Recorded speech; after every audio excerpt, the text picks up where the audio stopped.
everyone, this is going to be a quick video response to Matthew Brown. Matthew Brown did a video on Chiburi, and I just want to make this video response on a few things. This is basically constructive criticism and my thoughts on this. I just want to say, first off, Matthew Brown, I'm glad you're feeling better. I heard in the video that you've been sick. Glad you're feeling better. First off. Second off, this is just an exchange of ideas. This is not a personal attack on anyone. This is just an exchange of ideas and helping each other out. That's all this is. So with that said, let's get started. So the first thing we're going to talk about is, what is Chiburi? What is it actually? Matthew Brown said in his video that it's basically flicking the blood off, and that is correct, but it also serves a second purpose. And that second purpose is it's a transitional guard. And what I mean by that is this. So let's say I just got done cutting someone down, go to Chudan, yoko Chiburi. From here, this here is a good position to be in as sort of a, does anyone else want to fight? So cut, checking, flicking some of the blood off. Notice I said some, I'll get back to that in a minute. And then from here, if anyone else does want to fight, I'm still in a good position to employ my sword. So if someone were, say, to cut from my head from here, I can still block and cut. From here, if need be, I could easily go for a thrust. From here, there's a lot of things that I can do. Then from here, no one is wanting to fight, so we do our noto. This here is still a position that we can still fight in if need be. In Musojikure Nationru, which is the system I've mainly studied, from here to here is sort of the point that you want to get past as quickly as possible without creating any unnecessary openings. Because from here, we can attack. From here, we can attack. From here, yes, I can block if I need to. If someone was close enough, I could push the edge into them like this. There's a lot of things I could do, including punching with the suba. However, this is not a great fighting position. So from here, you go over and noto. Now, going back to what I meant when I said getting most of the blood off. Shibori is not meant to get all of the blood off the blade. In some movies and such, they show guys that, flick, all the blood goes off, however it is they do it, and all the blood goes off. That's not really what it's meant for. It's meant to get the majority of the blood and gore off of the blade. One of the movies that actually demonstrates this the best, surprisingly, is actually Kill Bill. In Kill Bill, there's a scene where Oranishi takes her sword and reverse grip, cuts someone's head off at a meeting, and then she takes the sword in a forward grip and does her shibori that way, and quite a bit of the blood comes off, but not all of it.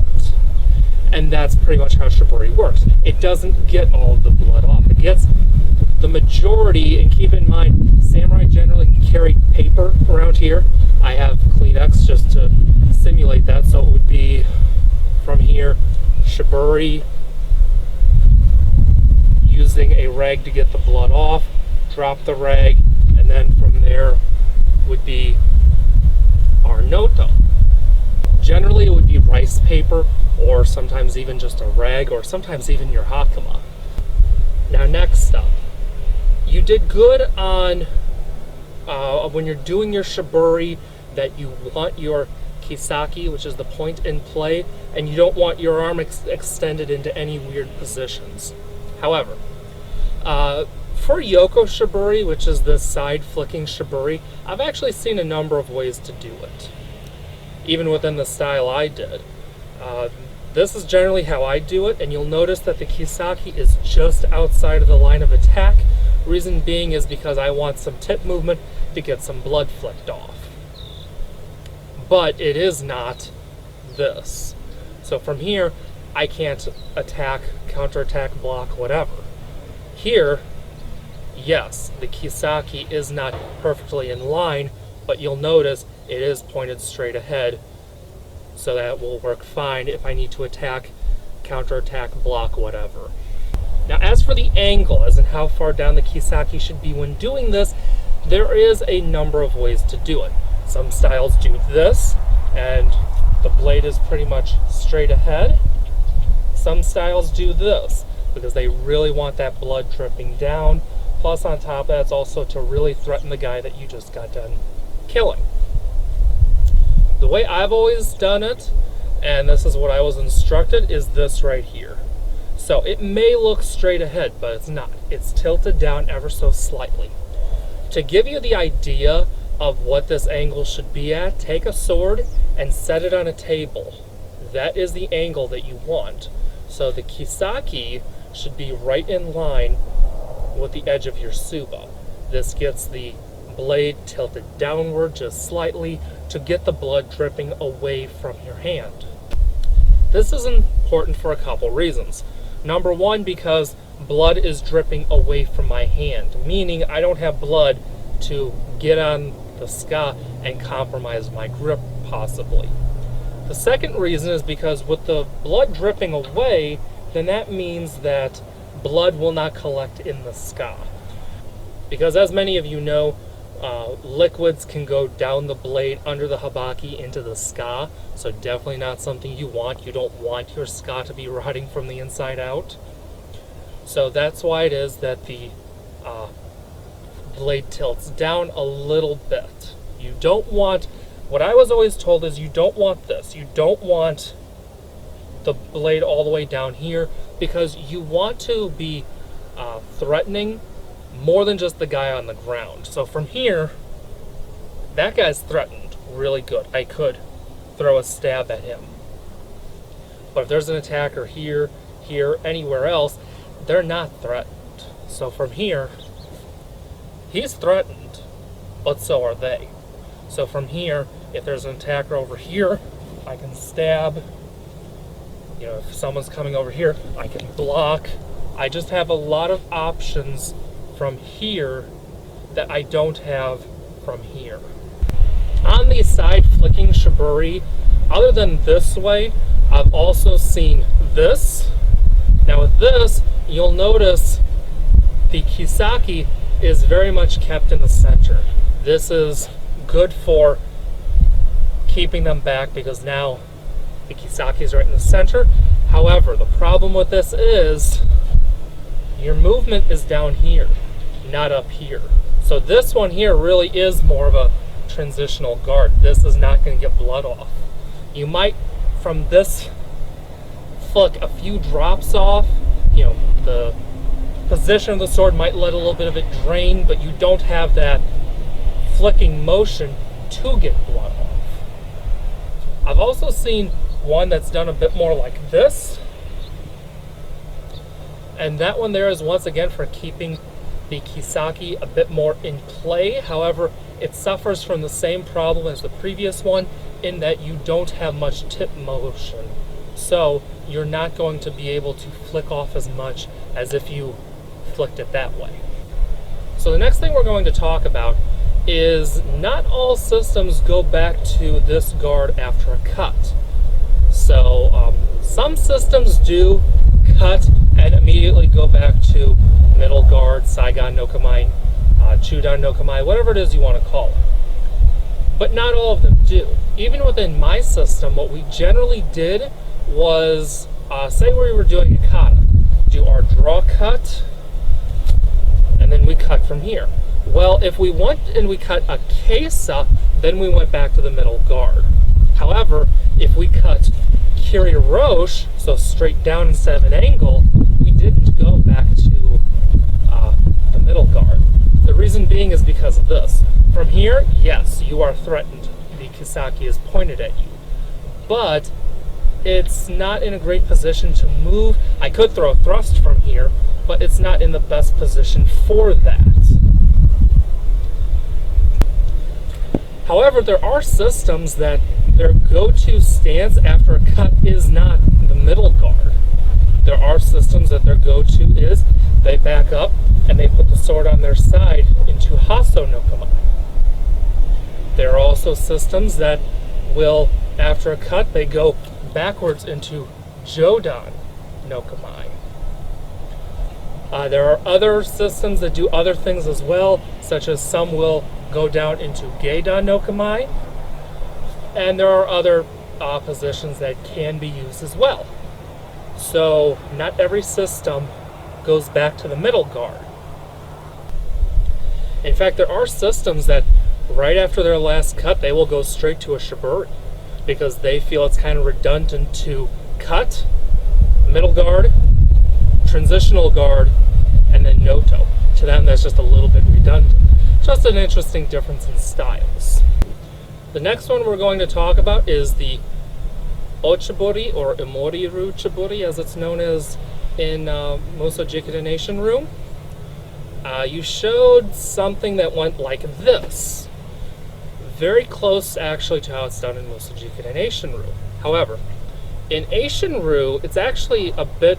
There's a few different ways you can do it. You can do this, which the idea of that one is you are keeping the blood towards the end. You can also do this, once again, dropping the tip to pretty much keep the blood towards the end. And there's also this version. Now for this one, it's very aggressive because of the fact that you're basically pushing forward, and if someone comes towards you, you're either going to stab them or give them a push cut. So from right here, you'll notice in Eishin-ryu the fingers are kept open. This is not always the case. However, we do it this way because when you do this, you start closing with your pinky finger because you want, once again, good tip movement to get blood off of the blade. So,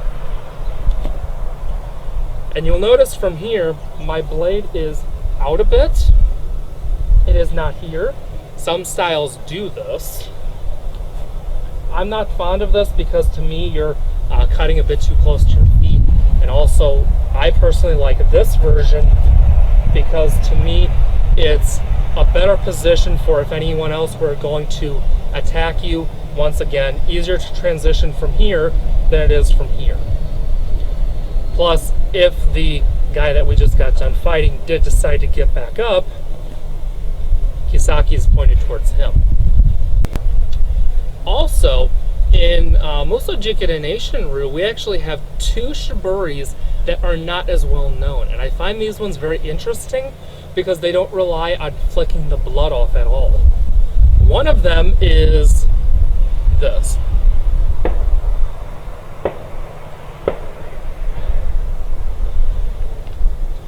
So, what I just did is I did my cut, go to the middle guard. Now from here, we're actually wiping the blood off on our hakama. So generally speaking, there's a couple different ways this can be done as well. And one is you basically just do this pretty quick. Some systems will actually do this and you're waiting a second because you've wiped the blood off one side, the other side you didn't wipe it off, so you're more or less waiting for the other side to drain. Another interesting one I saw from here is they go here and they do that type of movement. The reason for that is because what they're doing is wipe the blood off, flick the rest of it off, and now we do noto. However, depending on your kata, you don't really want to necessarily do that because, for example, there are katas where it's just deemed too showy for the situation.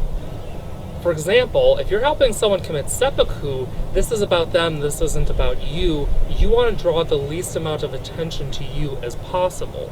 So as a result, you really don't want to do something like this that draws all that attention to you. Plus, really, for the situation, it's just way too aggressive. So you don't do that. Now another Chiburi, and this is a really interesting one to me, is right here. So for this one, it's actually a signal that you're using a rag, you're using your hakama. Or one of my favorite is you're using his hakama, because normally this would be a technique from Seiza. You, from here you block, cut, you go back, down. Of course, I'd be kneeling here, but I'm not going to get my hakama dirty. And then from there, you reverse grip, grab their hakama, and wipe the blood off. And then from there, we do noto. Now, back to the other shiburis that you showed. You showed one by Tenshin-ryu, and it was something like this. That is sort of, it's basically a ripoff of Tenshin Shoden Katori Shinto-ryu. It's incomplete, really. This here is incomplete because, see, Tenshin Shoden Katori Shinto-ryu, they generally do this. And then they transition to the reverse grip for their noto. So, the way Tenshin-ryu does it is incomplete compared to the original technique. Now, in this shibori, it's also kind of incomplete because in the original version, see, what this can actually go to is this. You put the blade on your shoulder to help get the blood off. I'm generally not very comfortable with this, the idea of putting the blade on the shoulder, but that's how they do it. Now, as for the other ones that you showed, something like this, and the other one, forgot how that one exactly went. As you said, they are definitely a little bit more showy than they are practical, but you know, depending on the style, as long as they're not claiming to be an art that was used back in the day when people were fighting, I don't see a problem with that.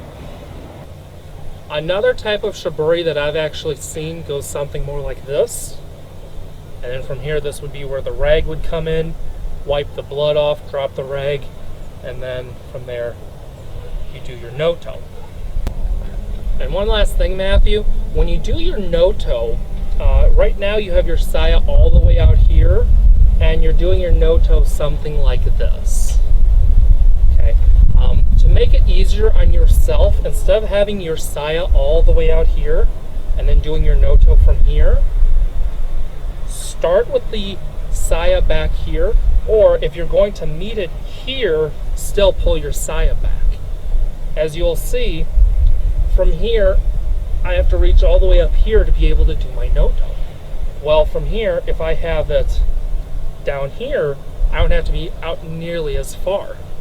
And even if I had a nodachi, as you can see, this is basically simulating a nodachi, I can do this much easier than I can do this. This here is now really hard because it would be a longer blade.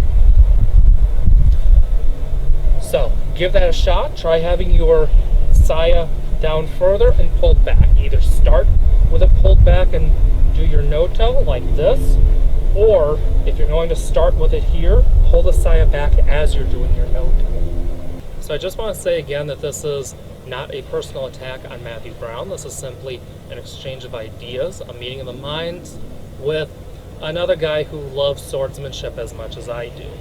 And this is one thing that I love about YouTube, is being able to exchange ideas with like-minded people. And Matthew Brown, you're looking really good with your EI. When you were doing some of those movements, looked pretty good. So, thanks for watching. Be sure to like, share, and subscribe. Follow me on Facebook, Instagram, and Twitter. I'll see you next video. See ya.